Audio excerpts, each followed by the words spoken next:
Suppose that physics, or rather nature, is considered analogous to a great chess game with millions of pieces in it, and we are trying to discover the laws by which the pieces move.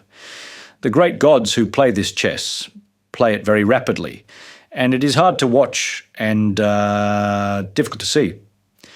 However, we're catching on to some of the rules, and there are some rules which we can work out which do not require that we watch every move.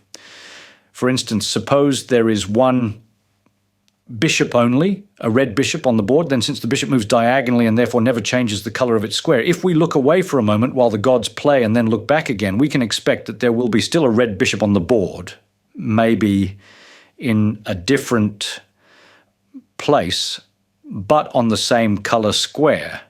This is in the nature of a conservation law. We do not need to watch the insides to know at least something about the game. Then things can happen. Everything's going good. You've got all the laws. It looks very good. And then all of a sudden, some strange phenomenon occurs in some corner. So you begin to investigate that, to look for it. It's castling, something you didn't expect.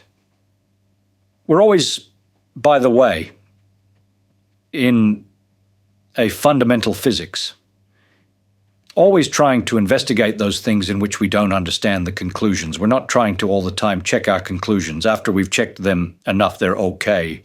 The thing that doesn't fit is the thing that's most interesting, the part that doesn't go according to what you'd expect. Subscribe to PhysiViz